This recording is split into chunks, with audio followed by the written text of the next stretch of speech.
Between the Cornish and Devon coasts are where this week's adventure, or mishaps, take place. The last thing I want is something breaking, so knock on wood on that. Are you kidding me? I'll knock on the wood too. I'm just saying. We might not have knocked hard enough because everything's breaking. Instead of 5 minutes to pick up anchor, it'll be an hour and a half. I can feel it like falling out of the socket. Bummed. Welcome to Sailing Jibsea. 2 years ago, we knew nothing about sailing, but took off from Canada with an urge for adventure. I'm Steph. This is Travis, and this is our home, Jibsea.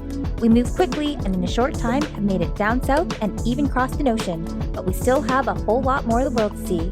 Subscribe and join our life on the water. Picking up where we left off last week, we've officially dropped the hook in England and we're ready to explore St. Michael's Mount on the Cornish coast.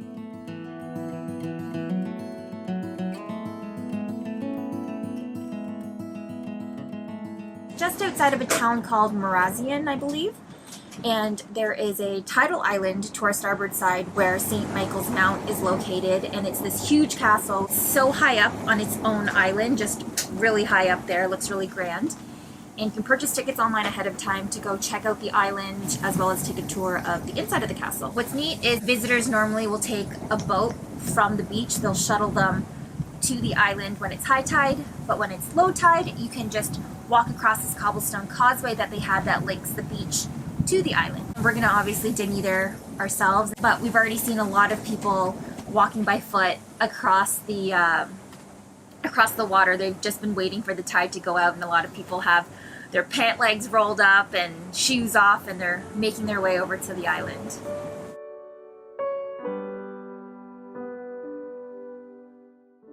St. Michael's Mount is one of 43 unbridged tidal islands that are accessible by foot from Britain's mainland. It's only 0.09 square miles and may have been the site of a monastery during the 8th to 11th centuries.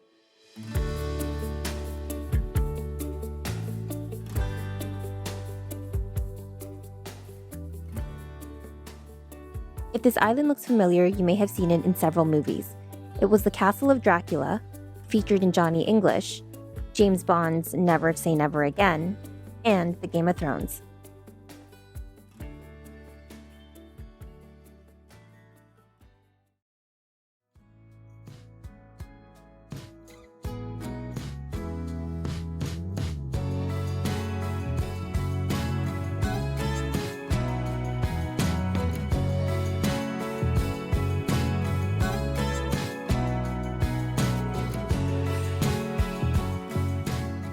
This castle's cool.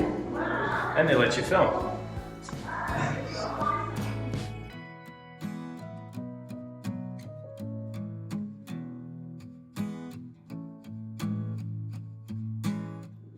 Our arrival to England was shortly after the Queen's passing. It was a special time to be walking through these walls as Her Majesty herself sat right in this very room in her visit to the castle back in 2013. The castle and chapel on St. Michael's Mount have been owned by the St. Aubin family since 1650. The National Trust upkeeps the grounds and castle for visitors, but a 999-year-old lease dating back to 1954 has been retained by the St. Aubin family to live in the castle as with running the visitor business. Located half a mile away, connected by a causeway, is Morazian.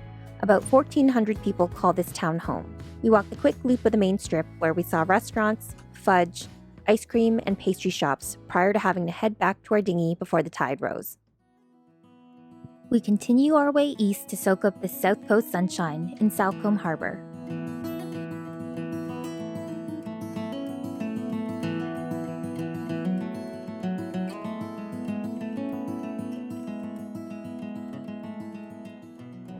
Seems like it's really busy here. A lot of little lasers, power boats, boats heading out. We waited for the tide to raise a little bit. We were literally anchored on the other side of the harbor area. And we literally just came inside, anchored here, and we're like, okay, cool. And then a harbor master came, and it was $1 a meter to anchor in this harbor. So, yeah. We should have just stayed outside. We should. It was like 1 nautical mile. Yeah, literally a nautical mile that way. We're in the same conditions, still slightly rolly, but we came in and then we had to pay. which is fine because we get a dinghy dock and Yeah. showers if we need, but we don't. But we get the dinghy dock, which we need, and trash disposal. So we're going to utilize that today when we go check out town. But it seems like a very cutesy sort of bougie place. I think the more south we go, that's kind of what it's like, right? Yeah, I think the South Coast is very hoity-toity, as they'd call it. Salcombe sits on the bank of an estuary and is home to 1,800 people. Its picturesque harbor and beautiful coastline bring that number up tenfold in the summer months as a popular resort town.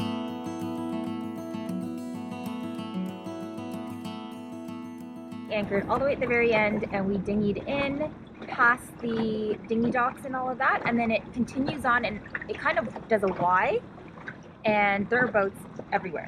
Tons and tons of boats, all different sizes, all different types. It just keeps going and going. Very pretty in here. Very pretty. Tons of boats, but very pretty.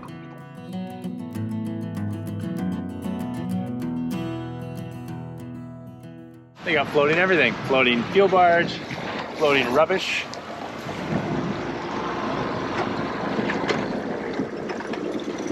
See you later. Catering to boating enthusiasts and those who love the water, there are boats for hire, tours, and water sports available at the harbor. And food everywhere, specialty shops in town for all tastes. Salcombe has climbed its way to being the most prestigious coastal town in the country, with homes averaging about £1 million.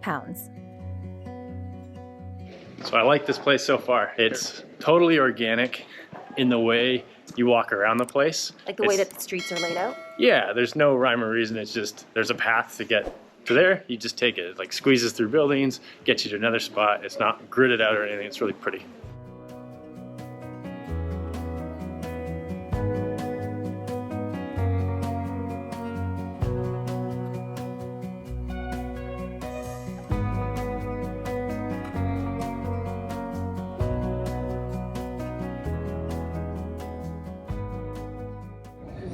Got a pasty, couldn't help myself, it smelled so good.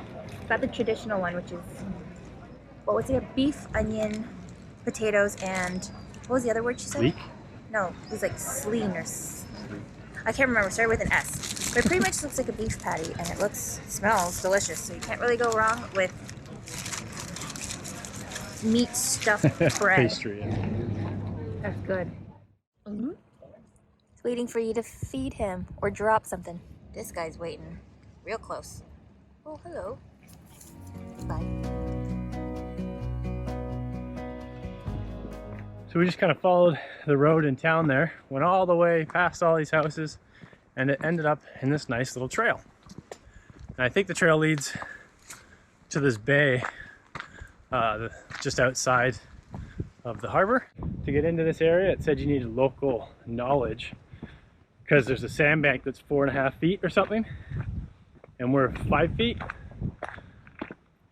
And so we just pulled over, made water. Because it was low tide, so Yeah, we didn't want to yeah. chance it.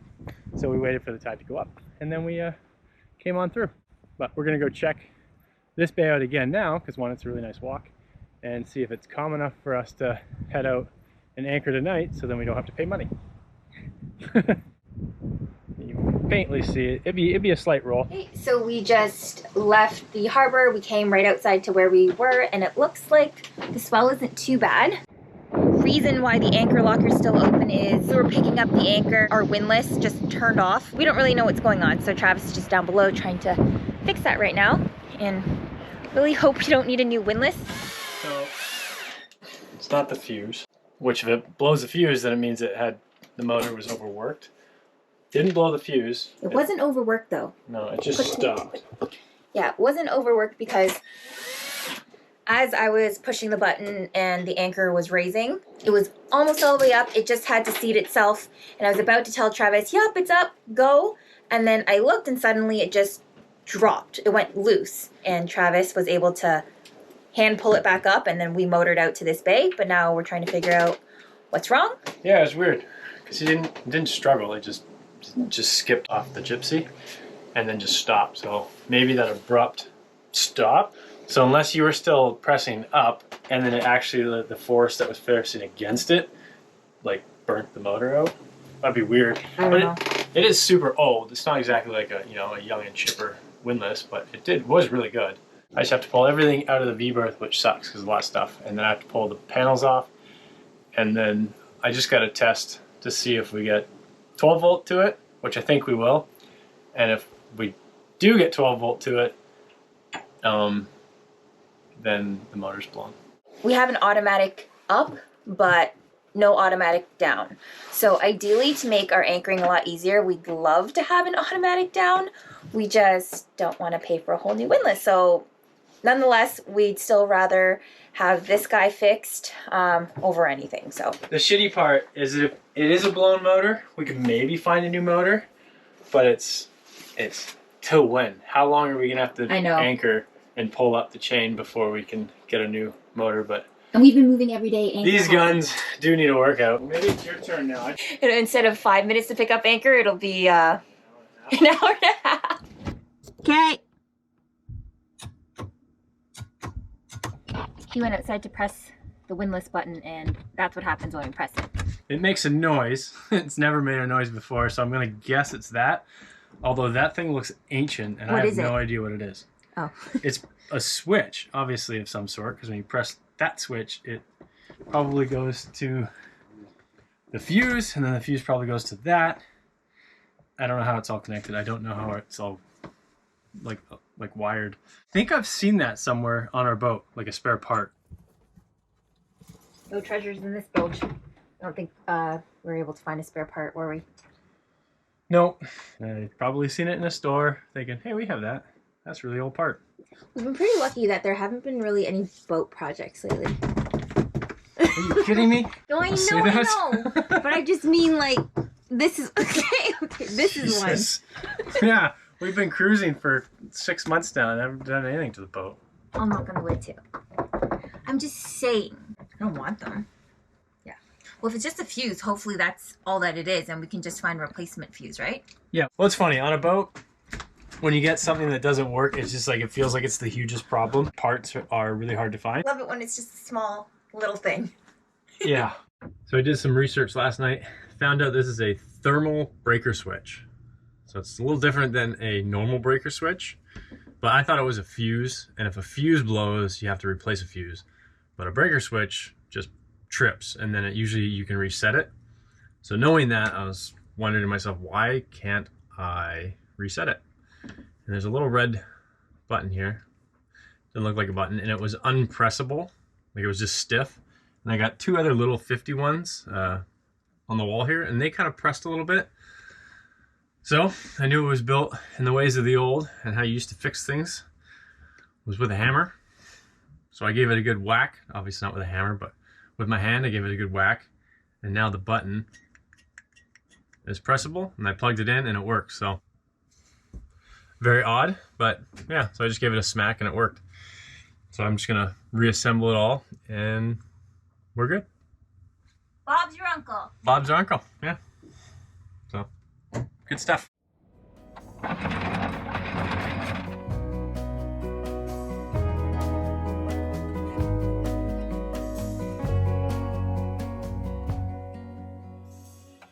We've made our way over to Weymouth, which looks very touristy, and we're literally right in front of a huge stretch of beach. You can already see people swimming and stuff because it is a beautiful day. The winds have totally died right down, so it's probably the warmest day that we've had in a really long time. And the sun is shining as well, so we're really excited to head in. Seems like a cute town, and I think there is an outdoor ramp or wooden ramp skate park. Just, you can't see, but right over there. Right over there on the beach.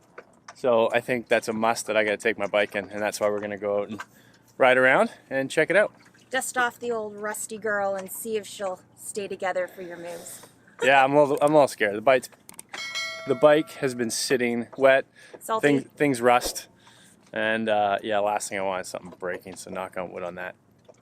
But yeah, it looks like a cool park. Haven't ridden in a while, so I'm really excited to check that out. Yeah, this place has got to be jam-packed in the summertime. But looks super cool. Let's check it out.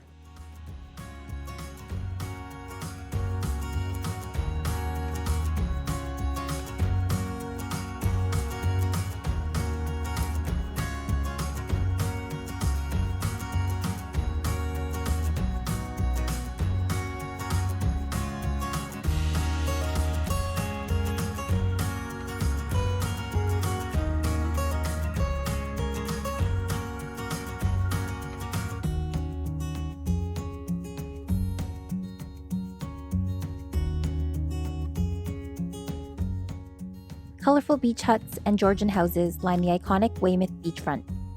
You know when you see Ferris wheels, sand castles, and even donkey rides on the beach that it's a highly popular vacation spot.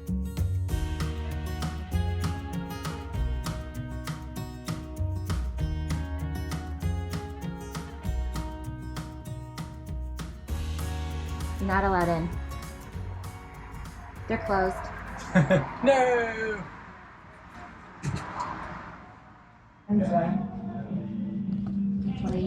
Travis can ride here all day. It's Frenchie. His name's Diesel. Oh, look how cute you are. Got ready. Just laid right down, ready for a belly rub. You can ride here. Oh. We love Frenchies. This is the dog that we wanted before boat life. Look at you. Would you like some biscuits? Oh, it looks like he likes biscuits. Oh, he's so cute. Okay, I'm really happy to be waiting here while you ride. Sit. Paw. Paw. Sit. Give paw. Another one. Oh, other one? Oh, he's like, you're teasing me. Here you go. You're so cute. Can I have another one? You think you'll get one?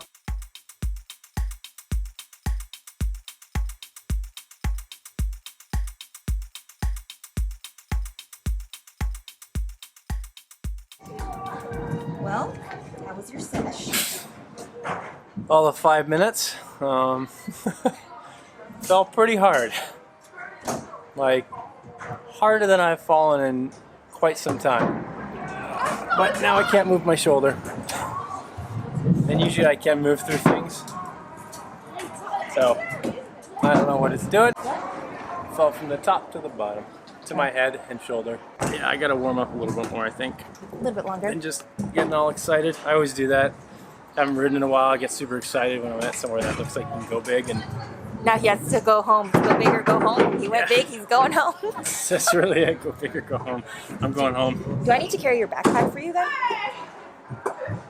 I might have to wear 2 backpacks, and we'll have to figure out how Travis is going to ride his bike home with no brakes and It's all one flat. arm. Yeah, it's all flat. Do you want to ride my bike? No. Can I try riding a bike with no brakes? Yeah, that probably in won't my go over well. situation. Yeah. Okay. It feels like a pretty bad shoulder tear. You have bad shoulder as it is. Is that your bad one? No, your bad one is They're your both right. They're both bad, but The yeah, right my one's worst worse. one is usually my right. But now this one's not good. I can feel it like falling out of the socket, and I can't like hold it up. Really? Yeah. Okay, let's go. Bummed. Did anybody see the fall? No. So I didn't film it because I figured, oh yeah, he's just gonna do his warm-ups for 5 minutes. He's gonna just, ride around, and then he'll get into the cool stuff in a minute. Usually And how I'll it works. and I'll film him then. Yeah, no, I definitely tore a whole bunch of things in my shoulder. So you can see that's like super puffy. If I take this sling off, my shoulder just wants to like fall out of its socket. I'm not weak, and this is definitely not like me. What I mean, melodramatic? Or, is that it? Yeah. If anybody knows me and knows what kind of fall I can take, it was a good one. Like, it was 20 feet to my head and shoulder. Well, your count's at what? I stopped counting after 25 broken bones, and I've had over 200 stitches. I've lacerated my kidney. I've tore ribs from my spine, teeth, nose, just endless stuff. Endless stuff, but that comes with the game of playing on your bike. This guy's gonna keep trucking. Yeah, not trying to like brag on how many broken things I've had, but He knows how to take a hurt. I've hurt myself before. Luckily, we're gonna be here for a few days, anyways, waiting out weather and just yeah. So I think I won't be getting up too much.